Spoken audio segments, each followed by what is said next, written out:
Hi నమస్తే welcome to red TV నేను మీ ప్రత్యూష. ఇప్పుడు మనతోనే సీనియర్ జర్నలిస్ట్ అయిన దాము బాలాజీ గారు మనతో ఉన్నారు. సార్తో మాట్లాడి మరిన్ని విషయాలు తెలుసుకుందాం. నమస్తే సార్.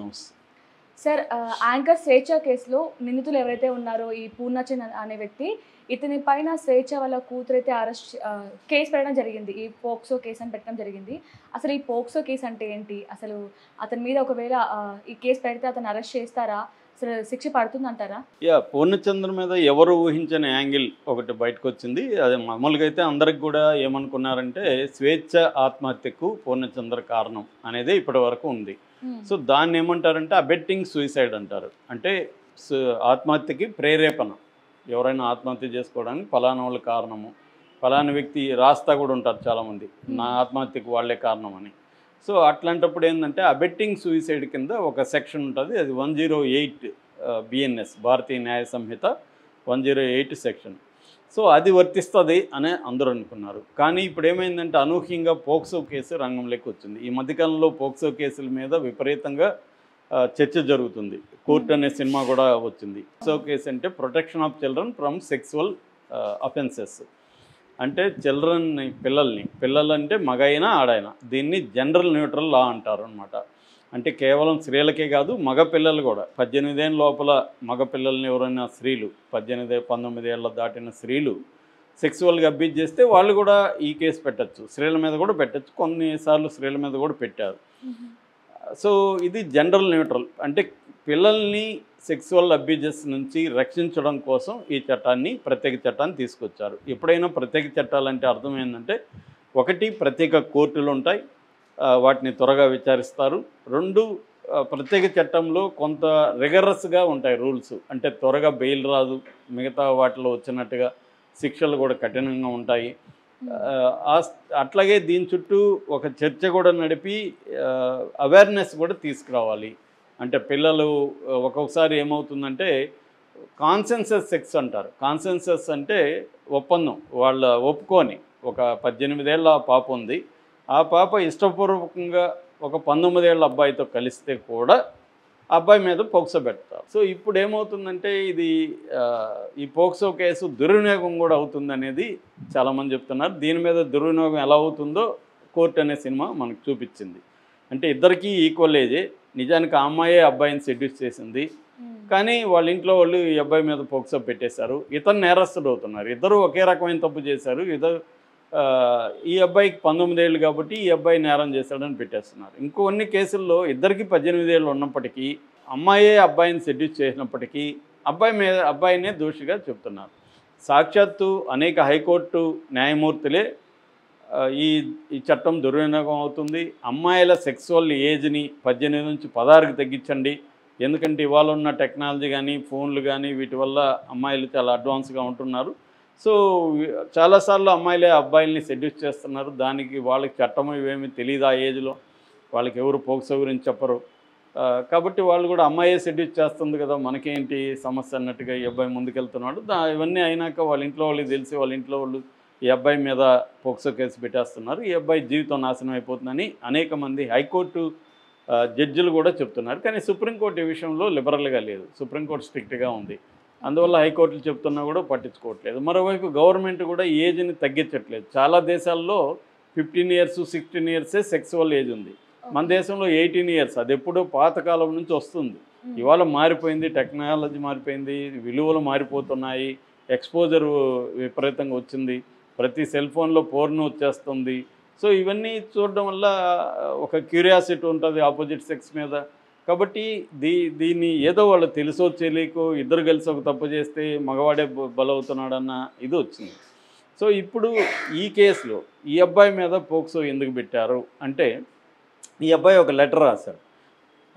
ఆ లెటరు 5 పేజీల లెటర్ బయటికి రాశాడు. అంటే ఈ అబ్బాయి ఎందుకు రాశాడు, వాళ్ళ అమ్మా నాన్న, స్వేచ్ఛ వాళ్ళ అమ్మా నాన్న కానీ లేకపోతే చుట్టూ ఉన్న సమాజం కానీ ఈ అబ్బాయి వల్లే స్వేచ్ఛ చనిపోయింది అంటే, స్వేచ్ఛ విక్టిము, ఈ అబ్బాయి పెర్పెట్రేటరు. ఈ అబ్బాయి ఒక దుర్మార్గుడు, ఆమెను స్వేచ్ఛను మోసం చేశాడు, ఆమెను ప్రెజర్ తీసుకొచ్చాడు, పెళ్లి చేసుకుంటాను నమ్మించి ఆమెను శారీరకంగా వాడుకున్నాడని ఒక నెరేటివ్ బయటకు వచ్చింది. దీన్ని కౌంటర్ చేయడానికి నేను అట్లేమీ లేదు, స్వేచ్ఛకి ఓపెనే, నాకు పెళ్ళైందని స్వేచ్ఛకి తెలుసు, నేనేం మోసం చేయలేదు, 2009 నుంచి మేము ఫ్రెండ్స్ని, 2020లో మేము దగ్గరయ్యాము, కాబట్టి అంతకుముందే ఆ అమ్మాయికి 2 పెళ్ళిళ్ళైనాయి, 2 విడాకులైనాయి, రెండవ భర్తతో పాప ఉంది.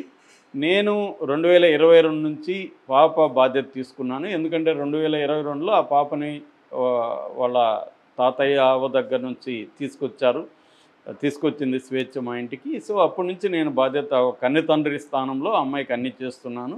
ఈ మధ్య అమ్మాయి మెచ్యూరిటీ కూడా ఒక 5 లక్షలు పెట్టి నేను ఫంక్షన్ గ్రాండ్గా చేశాను. సో అలాగే నేను వాళ్ళిద్దరిని నేను చూసుకుంటున్నాను తప్ప నేనేమి నా బాధ్యతల నుంచి ఎదురు కాలేదు. నా వల్ల అమ్మాయి సఫర్ కాలేదు అన్న.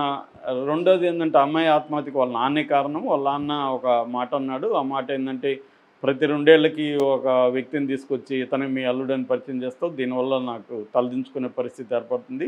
నాకు డబ్బు లేకపోవచ్చు కానీ నేను పీడిఎస్సిలో నాయకుడిగా పనిచేశాను, నాకు గౌరవం ఉంది అని ఆయన హార్ష్గా మాట్లాడడంతో ఈ అమ్మాయి హర్ట్ అయింది. సో దానివల్ల అమ్మాయి ఆత్మహత్య చేసుకుందన్న సెన్స్తో అతను లెటర్ రాశాడు.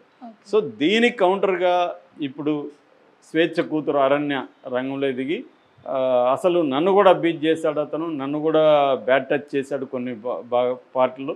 రెండోది మా అమ్మని నన్ను కలవనీయట్లేదు, ప్రతిసారి ఎప్పుడొచ్చినా మా అమ్మ పక్కన నేను కూర్చోనీయకుండా అతను వచ్చి కూర్చొని నన్ను పక్కకు పంపించేశాడు. మా అమ్మ కూడా ఎప్పుడు చూసినా అతనితో మాటలు, అతనితో చాటింగు, గొడవ పడినా కూడా అతనితోనే చాట్ చేస్తున్నా, నన్ను పట్టించుకునేది కాదు, నన్ను పక్కన పెట్టేశారు వీళ్ళు.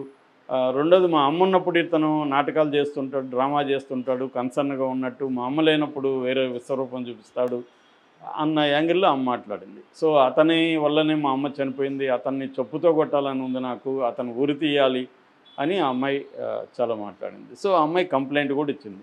ఇప్పుడు 2 రకాల కంప్లైంట్లు కాచిగూడ పోలీస్ స్టేషన్లో ఉన్నాయి. ఒకటేమో వాళ్ళ అమ్మ నాన్న పెట్టిన కంప్లైంట్. అదేంటంటే ఈ అమ్మ మా కూతుర్ని పెళ్లి చేసుకుంటానని మోసం చేసి శారీరకంగా ఉపయోగించుకున్నాడు అనేది నెంబర్ 1 కంప్లైంట్. నెంబర్ 2 మా కూతురు ఆత్మహత్యకి ఇతనే కారణం అనేది నెంబర్ 2. ఈ 2 కింద వాళ్ళు ఏం చేశారంటే బిఎన్ఎస్ భారతీయ న్యాయ సంహిత సెక్షన్ 69 పెట్టారు. 69 ప్రకారం ఎవరైనా ఫాల్స్ హామీలు ఇచ్చి ఒక అమ్మాయితో శారీరకంగా వాడుకొని దాని తర్వాత ఆ హామీని నెరవేర్చకపోతే వాళ్ళకి 10 ఏళ్ళు జైలు శిక్ష పడుతుంది. అబ్బాయి అంటే ఒక అబ్బాయి కలిసి ఉన్నారు కొద్ది రోజులు. ఆ అబ్బాయి ఏం చెప్పాడంటే నువ్వు కలిసి ఉంటే నేను కొద్ది రోజుల తర్వాత మన ఇద్దరం పెళ్లి చేసుకుందాము అని చెప్పాడు. అమ్మాయి నమ్మింది, ఇతనితో ఉంటే కొంత పెళ్లి చేసుకుంటాడని నమ్మి ఇతనితో ఉంది. కానీ అబ్బాయి పెళ్లి చేసుకోవట్లేదు, అడిగితే నేను చేసుకోను అంటున్నాడు. అప్పుడు ఈ అమ్మాయి కానీ వెళ్ళి కేసు పెడితే ఈ అబ్బాయి మీద ఈ సెక్షన్ పెడతారు 69. సో ఇది కూడా వివాదాస్పదంగా ఉంది. అంటే ఇప్పుడు వీళ్ళు అసలు హామీ ఇచ్చాడో లేదో ఎవరికి తెలుసు? ఆ అమ్మాయి చెప్తుంది హామీ ఇచ్చాడని, అసలు హామీ ఇచ్చాడో లేదో. ఇద్దరు కలిసి ఉంటున్నారు, ఇద్దరి మధ్య అనేక సమస్యలు రావచ్చు. ఆ అమ్మాయికి వేరే వాళ్ళతో అఫైర్ ఉండొచ్చు, వీడికి వేరే వాళ్ళతో అఫైర్లు ఉండొచ్చు, కంపాటబిలిటీ ఇష్యూలు ఉండొచ్చు, ఏదో కారణంతో బ్రేకప్ అయ్యారు. అప్పుడు అతనే ఎందుకు నిందితుడు అవ్వాలి అన్న 10 ఏళ్ళు జైలు శిక్ష అంటే దారుణం కదా అనే వాళ్ళు కూడా ఉన్నారు. ఇదేంటంటే స్త్రీలను ప్రొటెక్ట్ చేయాలన్న ఉద్దేశంతో ఈ చట్టం తీసుకొచ్చారు. ఎందుకంటే ప్రధానంగా స్త్రీలు కూడా క్రైమ్ చేస్తున్నారు, లేదని లేదు, స్త్రీలు కూడా భర్తలను చంపేస్తున్నారు, రకరకాలు జరుగుతున్నాయి. కానీ ఓవరాల్ క్రైమ్ రేట్ చూసుకున్నప్పుడు మనం స్టాటిస్టికల్గా మొత్తం క్రైమ్లో స్త్రీలు చేసే క్రైమ్ ఓన్లీ 6% మాత్రమే ఉంది. మిగతా అంతా 94% మగవాళ్ళు చేసే క్రైమే ఉంది. కాబట్టి ఇప్పటికి కూడా స్త్రీల పురుషుల బాధితులు ఎవరంటే స్త్రీలే బాధితులు ప్రధానంగా. కాకపోతే మీడియా ఒక స్త్రీ క్రైమ్ చేస్తే విపరీతంగా చూపిస్తుంది, మగవాడి క్రైమ్ చేస్తే తక్కువ చేసి చూపిస్తుంది. ఎందుకంటే స్త్రీల క్రైమ్ పెరుగుతుందన్న ఒక నెరేటివ్ బలంగా వెళ్ళిపోతుంది. కానీ డేటా తప్పు చెప్పదు కదా, డేటా చూస్తే స్త్రీల క్రైమ్ చాలా తక్కువగా ఉంది. కాబట్టి ఈ చట్టం తీసుకొచ్చారు, అందుకని ఇతని మీద అది పెట్టారు. రెండవదేమో అబెట్టింగ్ సూసైడ్ 108. అది అంటే ఈ అమ్మాయి ఆత్మహత్యకు అతను ప్రేరేపించాడు అని. ఎందుకంటే అతనే కన్ఫెస్ చేసినట్టుగా కూడా ఏసీపీ రమేష్ కుమార్ చెప్తున్నాడు. అతనే మొత్తం ఒప్పుకునేశాడు, నా వల్లనే అమ్మాయి చనిపోయింది, నేను అమ్మాయిని బెదిరించాను కూడా. మొన్న అరుణాచలం వెళ్ళి వస్తుంటే ఒక డాబాలో మేము ఆగినప్పుడు ఆ అమ్మాయి మళ్ళీ పెళ్లి చేసుకోమంటే నేను బెదిరించాను, నువ్వు నన్ను ఏమీ చేసుకోలేవు, నా వెనక జోగని సంతోష్ కుమార్ ఉన్నారు, రాజకీయ నాయకులు ఉన్నారు, సో నన్ను నువ్వేమి చేయలేవు అని నేను బెదిరించాను. దాంతో అమ్మాయి అప్సెట్ అయ్యి ఆత్మహత్య చేసుకుందని అతనే చెప్పాడని కూడా పోలీసు, అది నిజమా కాదు మనకు తెలియదు. ఎందుకంటే కన్ఫర్మ్ రిపోర్ట్లు అనేవి నమ్మలేము మనం, పోలీసుల వెర్షన్ని నమ్మలేము, ఎందుకంటే అది కోర్టులో తేలాలి. సో అంతవరకు అది ఆరోపణ మాత్రమే, కన్ఫర్మ్ రిపోర్ట్లంతా లీగల్ డాక్యుమెంట్ ఏం కాదు అది. అది ఓన్లీ ప్రవేశపెట్టడానికి కోర్టులో. కానీ రేపు జడ్జి అడుగుతారు, ఈ కన్ఫైన్ రిపోర్టు నువ్వు వాలంటరీగా ఇచ్చావంటే ఆ అబ్బాయి నేను ఇవ్వలేదు సార్, నన్ను భయపెట్టి వాళ్ళు ఏదో రాసుకొని సంతకం పెట్టమన్నారు, పెట్టకపోతే మీ ఇంట్లో వాళ్ళని కూడా అరెస్ట్ చేస్తూ ఉన్నారు, నేను పెట్టానని చెప్తాడు. సో కాబట్టి అక్కడ చెల్లదు ఇది కోర్టులో. కాకపోతే ఇప్పుడు పబ్లిక్లోకి దీన్ని తీసుకొస్తున్నారు కన్ఫైన్ రిపోర్ట్ అని. సో దీంట్లో రాజకీయ కోణం కూడా ఉంది. నేను దాని మీద సపరేట్ వీడియో కూడా చేశాను. ఏదేమైనా పోక్సో కేసు వల్ల ఈ అబ్బాయికి అయితే బెయిల్ త్వరగా రాదు. అందుకని ఇప్పుడు అతను వాళ్ళ భార్య స్వప్నాన్ని రంగంలో దించి వాళ్ళ భార్య చేత ఒక వీడియో చేయించాడు. మార్నింగ్ నుంచి అది వైరల్ అవుతుంది. పూర్ణచంద్ర భార్య స్వప్న, అది దాని మీద కూడా నేను ఆల్రెడీ మాట్లాడాను. సో ఆమె అసలు స్వేచ్ఛని బ్లాక్మెయిల్ చేసింది, నన్ను కూడా టార్చర్ పెట్టింది. అరణ్యాన్ని బిడ్డలాగా చూసుకున్నాడు నా హస్బెండ్. ఆమె చెప్తున్నంత దుర్మార్గుడు కాదు. ఆ అమ్మాయికి మరి ఎవరు చెప్పిస్తున్నారు, ఇది కరెక్ట్ కాదు, నా హస్బెండ్కి నాకు నా ఫ్యామిలీకి అన్యాయం జరిగింది, ఇప్పుడు నా బిడ్డల పరిస్థితి ఏంటి, నా పరిస్థితి ఏంటని ఆమె మాట్లాడుతుంది. అంటే ఇక్కడ ఇద్దరు స్త్రీలు విక్టిమ్ అయ్యారు. ఒక అమ్మాయి తన జీవితమే పోయింది, ఇంకొక అమ్మాయి తన జీవితం కూడా ఇబ్బందుల్లోకి వెళ్ళిపోయింది, బిడ్డల పరిస్థితి. అతను కూడా బాపుకుని అతను జైలుకి వెళ్ళాడు. సో ఇదేంటంటే ఎవరినో ఒకరిని మనం ఇతను దోషి, ఈమె విక్టిము అని చెప్పేయడం సులభం, ఈజీ. ఎందుకంటే మనకు అన్నిటి కూడా ఈజీ సొల్యూషన్స్, ఈజీ సైడ్స్ కావాలి. ఏదో ఒక సైడ్ తీసుకునేస్తే మనకు కంఫర్టబుల్గా ఉంటుంది. కాంప్లెక్స్ ఇష్యూని కాంప్లెక్స్గా చూడడం అనేది మనకు అలవాట్లేదు. సింప్లిఫై చేసేసి ఈమె విక్టిము, అతనేది. మగవాళ్ళందరూ పెర్పెట్రేటర్స్, ఆడవాళ్ళందరూ విక్టిమ్స్. ముస్లిమ్స్ అందరూ పెర్పెట్రేటర్స్, హిందువులందరూ రివర్స్. ముస్లిమ్స్ విక్టిమ్స్, హిందువులందరూ పెర్పెట్రేటర్స్. దళితులందరూ విక్టిమ్స్, అప్పర్ కాస్ట్ పెర్పెట్రేటర్స్. ఇలా ఒక పారామెట్రిక్ దీన్ని తీసుకొచ్చేస్తాం మనం ఈజీగా. కానీ ప్రతి సందర్భంలో అలా ఉండదు. ఒక్కోసారి స్త్రీలు కూడా, ఇప్పుడు ఈ అమ్మాయి డైనమిజం ఉంది, నాలెడ్జ్ ఉంది, తర్వాత ఉద్యమాల్లో పనిచేసింది. ఈ అమ్మాయి ఎందుకు ఒక పెళ్ళైన అతన్ని ప్రెజర్ చేయాల్సిన అవసరం ఉంది? ఆ అమ్మాయి సొంతంగా ఉండలేందా? అబ్బాయి లేకపోతే బతకలేందా? ఎందుకు ఆ అబ్బాయి మీద అంతగా డిపెండ్ అయిపోయింది?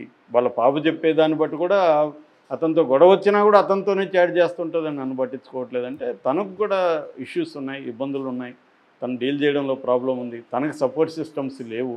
అంటే మనకు పబ్లిక్ లైఫ్లో చాలామంది పరిచయాలు ఉంటారు, కానీ ఆ మధ్య ఒక కవి చదివిన 100 గంటల సెల్ ఫోన్ సంభాషణల తర్వాత నీకు నువ్వే మిగులుతావు, నీకు నువ్వే దొరుకుతావు.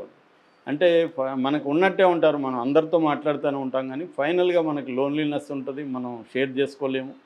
ఒక్కోసారి ఏంటంటే అనుభవం వచ్చేసరికి ఓ హెన్రీ స్టేట్మెంట్ ఉంటుంది, అనుభవం అనే దువ్వెన చేతికి దొరికేసరికి జీవితం పడతాలు అవుతుందని.